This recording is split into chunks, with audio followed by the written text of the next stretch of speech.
Hello and welcome everyone to our first session of the day about the future of economy. We're going to be talking about representation and inclusion in AI, how applying an inclusion lens in product development results in untapped economic opportunities.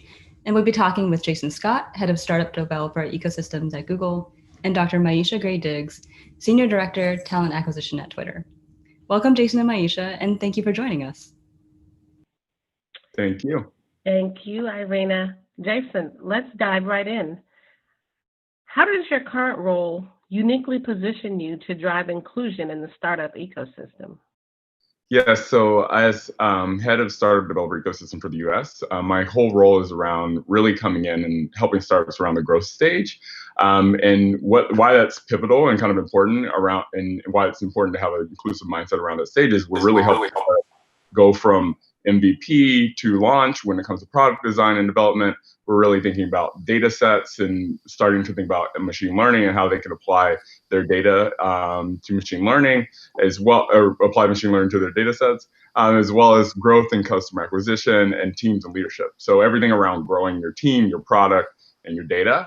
So it's really, really awesome for me to see these startups really go from early stages to launch. Why do you believe that inclusion in product development is economically impactful and really forward thinking? Like, what's the why behind thinking about inclusion? Yeah, I think you'll see, especially in these times, right, as startups both shift online but become more global in scale and the reach that they're trying to have. When you're developing your products, you can't just build for your local communities, right? You really have to think about what are the needs of the customers that the addressable market that you're trying to address, and really untapped opportunities globally, right? So if you're building a product, at Google, we often talk about the next billion users. And those next billion users are those people that are coming online across the globe that we really are trying to build for, right? And if we just build for folks here in the US, or more specifically folks in the Bay Area, we're really missing out on a global economy, right? You use the word untapped market and untapped possibilities. Can you talk about that in the context of the economy? What does that mean for folks who may not get it, who may not be thinking with this inclusive mindset? Yeah, I mean, you've probably experienced this, right? Especially in the Bay Area, a lot of founders, like I just said, like build for their local environment. So there are folks who build for the techies of San Francisco, or build for the hustle bustle of New York City, or build for other founders. But at the same time, they're missing out on building for the folks in rural Texas or rural Northwest or the Midwest, or folks in down in Guadalajara, up in Canada, right? And when you really apply this inclusive mindset early, you're able to really start, instead of retroactively applying inclusion to your product development process, you're really able to increase your addressable market when you're talking to investors, really talk about an addressable market that is beyond the techie in San Francisco, right? And I see that mistake, I guess, or lack of inclusive mindset so often when founders are at the earliest stages of developing their products.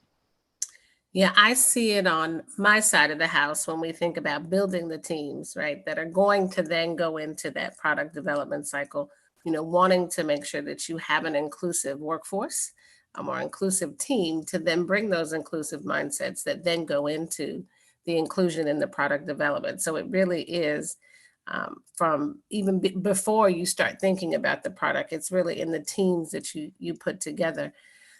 With this being an AI and tech conference, can we talk a little bit about some examples where some inclusive inputs may have been better or be beneficial in that product development cycle, so that our viewers have some real live tangible examples? Tangible things. Yes. Yeah, I mean, I'll give Google examples because being a Google employee, I feel I don't want to put any startups on the spotlight, other startups on the spotlight, but thinking about Google, right? We've all used image search is a good example, right? And we've all, many of us, this being an AI and machine learning conference, as you said, are familiar with vision APIs and those sorts of things. So when we're thinking about recognition of photos, something that came up quite often when we were developing those vision APIs is that, think about foods, for instance. If your data sets are limited to just, your initial data sets are just limited to foods that we often consume in North America, pasta or pizza or those sorts of things, then you're leaving out, and you realize very quickly that these APIs are horrible at identifying things like maybe pad thai, right? Or the foods that are Southeast Asian in descent or African in nature. And what we realize quite often is that we needed to expand our data sets to not alienate an entire continent of customers that use our products and not make it inaccessible or unusable for those customer bases. And that's one example. You can think about app development. A lot of founders tell me that they're building for lower income or developing communities. But then I often ask them, then why is your product iOS first, right? When a lot of those communities are on Android or maybe only use SMS. And it's interesting to see, or for instance, another good example is, why are you building a web app when a lot of those communities that you're targeting don't even have laptops at home, right? And you see that often that people are, again, with the right intentions, but not necessarily thinking about and having the level of empathy that's necessary to build for these communities, and not building inclusion deliberately into their product development processes to then make sure that they're building the right products for the right people. And again, another good example that I experience on a daily basis, many of us in opening up Gmail or iMessage, we are using text recognition or autocomplete and those sorts of things. But imagine if the frustration, if autocomplete or autocorrect never works for you and your community, right? Imagine if Siri, Alexa, or Google Assistant doesn't speak your language and the language that you speak with your peers and your friends and your family.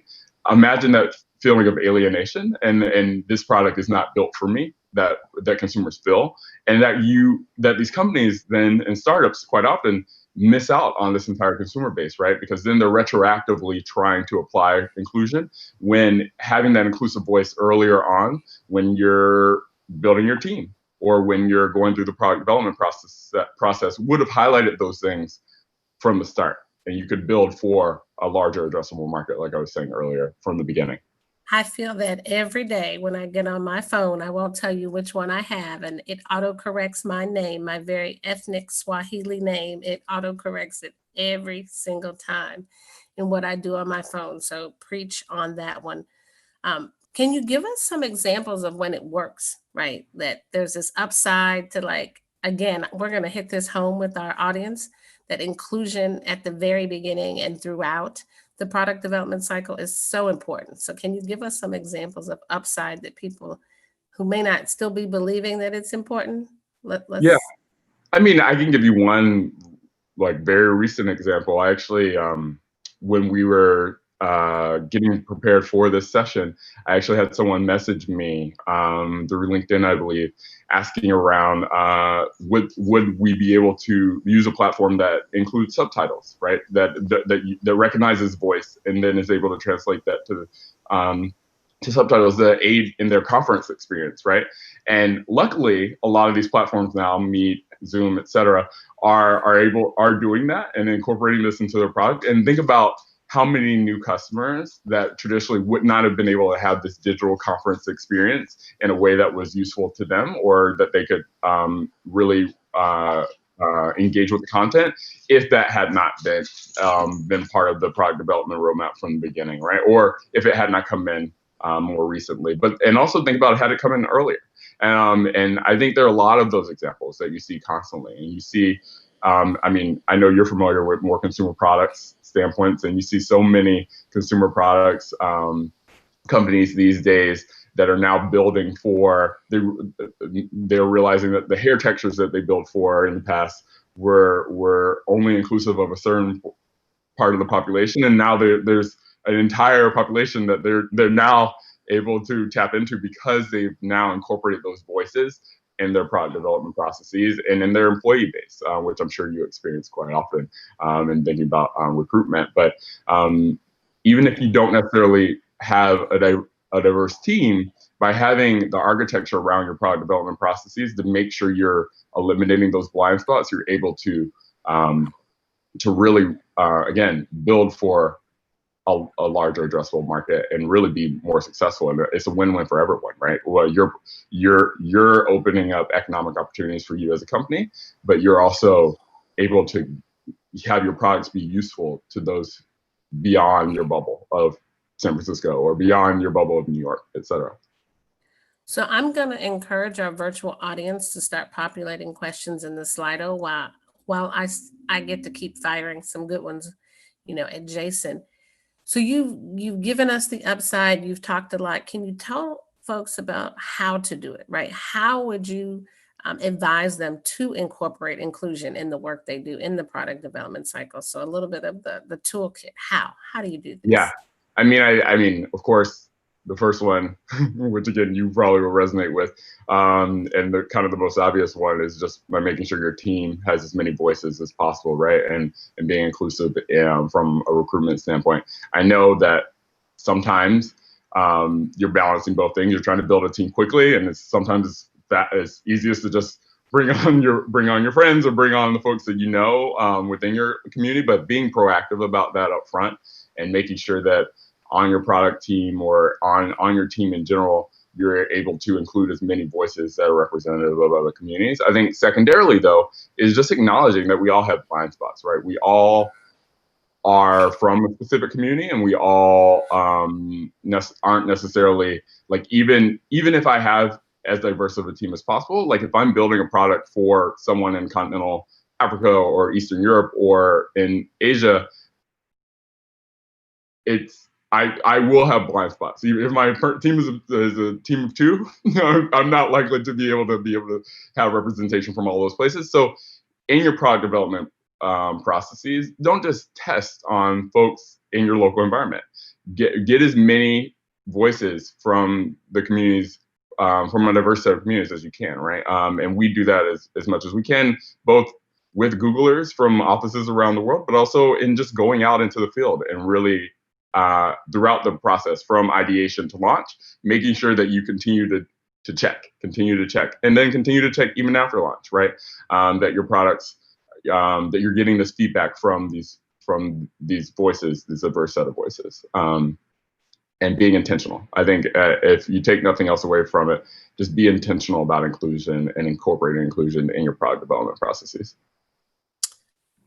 Do you have some products, some tech products or non-tech products that you have been a fan, as you are passionate about this work of inclusion in the product development cycle, that you've been on the sideline kind of cheering them along, saying, yep, this is when inclusion in the product development cycle, when we get it right, it looks like. Are there any examples of products you can share with us? Yeah, let me think. I mean, I'm sure that, there's so, again, on the as a representative of someone who came from a very Southern Black family, I'm very excited about so many startups now opening up offices, for instance, in Atlanta, and making sure that they're kind of they're incorporating the voices of the Southern other Southern Black families down there in Atlanta that I see represented now in the product. So definitely from like personal care standpoint, from the consumer products that I engage with constantly, but on a technical standpoint, yes, again, my example of I was very impressed and excited when folks started using natural language processing to add subtitles to their video conference calls and those sorts of things, to really make sure. Those are the ones I'm impressed about, are the ones where I'm like, where you're pleasantly surprised as you're engaging, when you're like, oh wow, that was great, that was an awesome innovation that really showed that they were thinking about making their products accessible for a broader audience. But yeah, I see a lot of wins from time to time in my startups, and again, we try our best to guide our startups in this way through our kind of product road mapping and workshops that we expose them to. But yeah, there are a lot I can speak to for sure.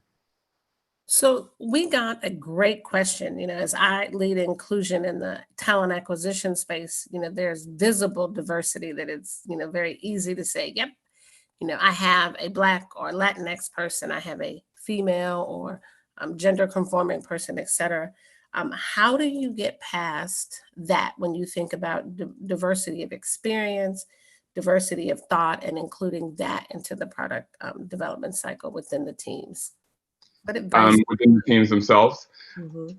Yeah, so well, I think in general, and making sure that, and you can hold me accountable for making sure that I'm understanding the question correctly, but I think in general, making sure that, again, you're not necessarily going to always have those voices on your team, but you can proactively go out to incorporate them within your product development processes, right? So you can go out into these communities to gather feedback on your product, your MVP. You can go out into these communities to gather feedback before your launch and during your launch. And I think just being, again, intentional and proactive about it is what I would say generally. How, Jason, the questions are getting tough. How do we ensure, as you talked about, not wanting people to go get what's comfortable, go get their friends? How do we ensure that we avoid social cohesion and combat that, when we're putting together these teams, and making sure that when we do bring in diverse perspectives, that they're heard, that their voice doesn't fall flat? So that's a different, we've included in one sense, but then to make sure people are heard is inclusion in a different sense. Yeah, and I think that comes down to, one, ensuring that they have a platform for their voice, right? And again, I cannot say enough. Like, it's not just about having those people on your team. It's making sure that they have a way to give feedback to your products. At Google, for instance, we have our dog fooding that is, one, anonymous in many ways. So like, no one's able to. You don't have to feel bad if you have some negative feedback or constructive feedback about this product. Like, you can give that feedback in an anonymous way, and you do have a platform and a channel to do so. And I think it doesn't have to be as structured as a formal dog fooding process, but making sure that you have a way for those voices to be heard and for them to have equal say and equal kind of volume. And they don't necessarily have to be on the product team, but making sure that you have a mechanism for that feedback to translate across from all over your company to your product development team. So this one is spicy, and it's for both of us. How would we encourage a startup to think about recruiting differently, recruiting diversity differently when they don't have the same resources as big tech? Yeah, I think I mean, it's tough, right? And I think one is just like making sure, and I kind of alluded to it earlier, right? You're not going to be able to check I mean, even at Google, right? We have hundreds of thousands of people. We're not checking every box, and there are a lot of voices that still aren't necessarily represented. But and definitely that's the case for a startup of 2 to 5 people. But I think it's, again, if you don't do it, and I'm sure you would agree with this, if you don't do it from the start and at least think of, can I at least hire someone that has some difference in perspective than me, whether it be where they're coming from, whether it be from the lens of gender, the lens of race, or the lens of just where they were born. Like, is there some level of diversity that I can start with in my small team, and then hope that just propagates and continues to grow throughout? And I think, again, like, understanding your blind spots, like, we all have them. And I think the challenge is there are a lot of SF and just big city tech companies that don't acknowledge that from the start, right? They don't acknowledge that they have these blind spots, and that they're going to proactively ensure that they are gathering as much feedback from other communities outside of what they have on their team during product development. And I think the build that I would have to that is that these startups are inherently in a high risk stage. And so I think they have the opportunity to take risks and be scrappier than some of the bigger tech companies that are bound by and concerned about legal risk and legal ramifications of some of their actions. And so I think the startups are actually better positioned to be scrappy, and to pivot fast. Oh, if this doesn't work, try something different. Meaning, you can go to some places, you can do a lot of more small fairs, you can bring folks in and do intimate things where, when you're recruiting the numbers that Google recruits or the numbers that Twitter recruits. Sometimes it's harder to do that grassroots touching, letting people in. I think it would go a long way with these diverse communities to be invited in by a tech startup to look and see. I've 100%. experienced that with my family when they've come in to both Twitter and Microsoft and have been blown away like, oh my gosh, what is going on in here? So I think you have space as a startup to do things that big tech is afraid to do. Yeah, and I honestly think that people are also, admittedly, sometimes more forgiving of a startup, right? So I would say not being afraid to make some mistakes and know that you're going to make some mistakes along the way, but like learn from them, right? Don't necessarily like acknowledge. Again, in the same way that you should acknowledge that you have blind spots, acknowledge that you're going to make some mistakes along the way, but that's how you learn and create products, right? If you're always scared of making that mistake, you might end up with a product that, again, you just completely alienated an entire customer, part of your customer base, because you just never took the time to engage with them. Yep. I have a great question in here about inclusive language, and it came up as the word, a reaction to the term dog fooding. And thinking about how is that inclusive language in the product development lifecycle to use that term dog fooding? What does it say about customers, their voice, their role? So have you guys thought about a different word for dog fooding as you think about inclusive language? I know Twitter has recently done this with our code. We're doing it on the people team as we think about even is the word talent not an inclusive word. So any thoughts on an alternative, Jason, as we think about inclusive language in the product development cycle? Yeah, and I will admit, I think similar to you, what you said, like there are lots of efforts right now to review language around all of the functions around Google, and I think a lot of my startups as well. And I think we do have some way to go, and I will say that I think we have a lot of years to unbuild when it comes to some of the words that we use. But I think proactive. I think that's part of it. I think and getting feedback from folks. Going back to my last point, not being afraid to make a mistake and get that feedback, but then also doing something with that feedback. And I think like that is. I love that we had this question, because I think people are now giving more of these types of points of feedback, but then I think companies are finally starting to be a little bit more receptive and adaptive to the feedback, and I hope. I can only say I can't speak for every team at Google. I can't speak for every startup, but I'm hoping that in this time people are starting to incorporate and take action on that feedback on their respective teams. So hopefully we will see. But I'm hopeful. I'd like to remain optimistic about these sorts of things. So, before we wrap up, Jason, any final thoughts you want to leave us with?